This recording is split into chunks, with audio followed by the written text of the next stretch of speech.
د کورنیو چارو وزارت د جنایي جرمونو په وړاندې مبارزې عمومي ریاست اړوند د تخنیکي او اپراتیفي انتق ریاست منصوبینو د یو لړ هدفمند او کشفي عملیاتو په ترسره کولو کې د کابل ولایت د 12 امنیتي حوزو او چهاراسیاب ولسوالیو په اړوند سیمو کې د غلو 11 کسیزه ډله ونیوله.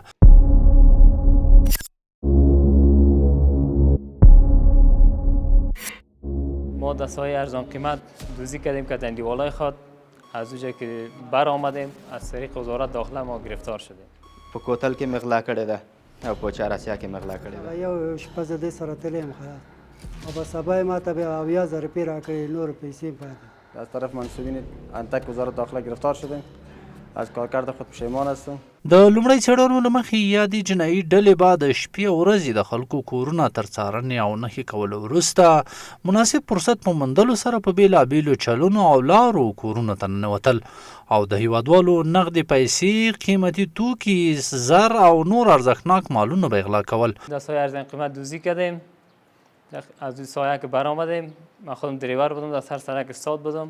تقریبا یک 800-900 دلار ما رسیدک.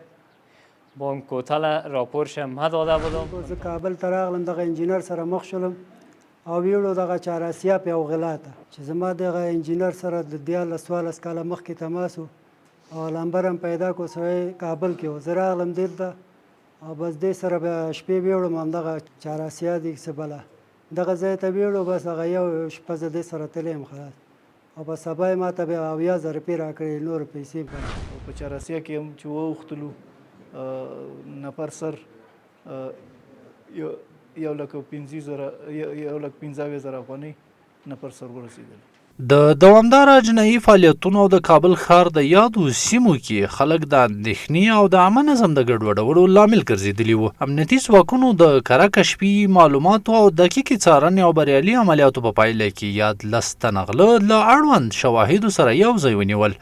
د افغانستان د اسلامي امارت د کورنیو چارو وزارت د امنیتي چارو ستر معاونیت د جرمونو په وړاندې د کشف او مبارزې لوی ریاست، د اپراتیفي تخنیک انټک ریاست، د تعقیب او نظارت مدیریت منصوبینو په یو لړ کشفي او اپراتیفي عملیاتو کې د کابل ولایت د 12 حوزې او 12 حوزې او د کابل ولایت چهاراسیا ولسوالۍ کې غلاوې کړې وې چې په خپلو جرمونو د اعتراف کړی دی. د انټک ریاست د تعقیب او نظارت منصوبینو لخوا ونیول شول او یو باند چې د غلو تقریبا 10 نفر نیول شوي دي او عدلي او قضایي ارګانونو ته به وسپارو.